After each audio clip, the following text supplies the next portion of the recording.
How's it going, guys? I'm here to review A Nightmare on Elm Street 5, The Dream Child, 1989. His mother was a God-fearing woman.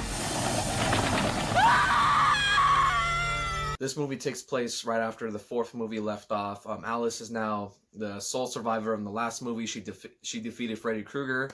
Now her and her boyfriend Dan, they're having a baby because now she's pregnant. But, well, of course, Freddy always finds a way to resurrect himself, pretty much. So Freddy Krueger's back, and Freddy's killing Alice's new friends one by one in their dreams, of course. And not only just that, Freddy has a new purpose for Alice. Alice, like I said, is having a newborn child, but Freddy, I guess, is pretty much trying to manipulate the newborn child because I guess the newborn child, or at least the unborn child, can dream inside of her, I guess. So, the unborn child can dream, and then technically Alice can see her own child in the dreams, meeting or talking to Freddy. So Freddy's trying to recruit this unborn child in his dreams, so that way he can be like a reincarnation of Freddy, or maybe he could be just the son of Freddy. Who knows? Like Freddy just has a purpose for the unborn child either way. Or Freddy just wants to manipulate him and, of course, just kill him and take his soul, and kind of like a revenge for Alice. That's what I'm thinking. But the point is, Alice tries to fight back. She tries to save her unborn child, or newborn child, technically, from Freddy. And she has, of course, she has her own powers to stop Freddy Krueger. And then they dig deep into Freddy's origin a little bit more in this movie. The third movie, like I said in the other review, they kind of gave you hints. But in this movie, they actually show you Freddy's mom and how the mom was kind of like just straight up got raped by a son of a. Yeah, that's why they call Freddy Krueger the son of 100 bastard maniacs, because technically she was a nun in some kind of asylum, and then when she was accidentally locked in a room, she got raped by 100 maniacs. And of course, she has a newborn child, Freddy Krueger, and that's why he's like literally the spawn of like 100 bastard maniacs of hell, of Satan himself. So that's why Freddy's just born to be fucking crazy. Yeah, that's pretty much the plot of Nightmare on Elm Street 5. They dig deep into Freddy's origin, and then Freddy has an agenda to take Alice's unborn child away from her and pretty much kill her.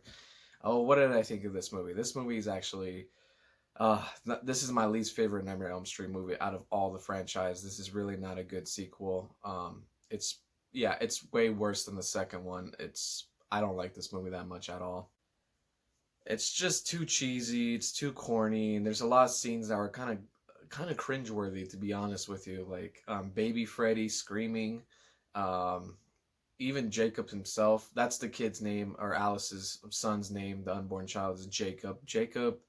I don't know, man. Jacob's kind of like his character.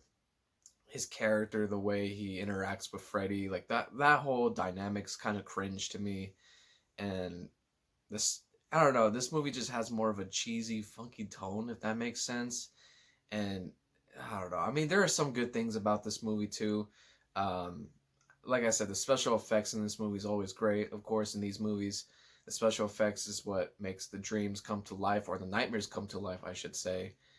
Um, yes, the comic book scene when a character he dreams of himself of being a comic book superhero fighting back against Freddy, and Freddy becomes Super Freddy. That shit was funny. So that was an enjoyable moment. It was cheesy, but I actually liked that scene. That was pretty cool. Because Freddy wants to become a daddy.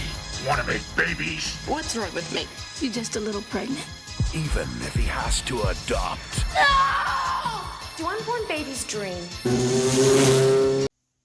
I don't know. And then I don't know about you, but I feel like this is the first Nightmare on Elm Street movie where Freddy's makeup kind of looks not as well done as the first four, if that makes sense. His makeup just looks bland and not as detailed like in the last four movies. And I don't know. It's just these new characters too. I wasn't really feeling. The plot where I don't know, the plot, man, was just kind of weak, and is kind of random too at the same time. It doesn't make sense for Freddy to be trying to be like a father type and try to like recruit Jacob. it doesn't make sense in a way. I mean, maybe he just wants to take his soul and wants to take Alice's soul at the same time, so that way he can get power and revenge, of course. But the whole point of it, even to begin with, it just doesn't make any sense, in my opinion. So this movie kind of has a bland feel to it. It's just, even the kills are kind of like, yeah, some of them are pretty creative, but at the same time, it's like, it's not really like that memorable or gory like the last 4 movies, so it's just whatever. I don't know, this movie obviously didn't take itself too seriously. The next movie, it totally doesn't 100%, but I'll get to that later. But it's just, this movie was just kind of a mess. Yeah, wasn't feeling this movie at all. So I have to give this movie out of 10. I would give this movie a 5 out of 10. It was not my sequel, not a good sequel, I should say. And this is pretty much my least favorite, or maybe my worst, Nightmare on Elm Street movie in this whole franchise. Like, this is absolutely my least favorite one. So that was my quick review of Nightmare on Elm Street 5, The Dream Child, 1989. Please leave a like, subscribe, and leave a comment, and I'll see you guys on the next one. Bon appetit!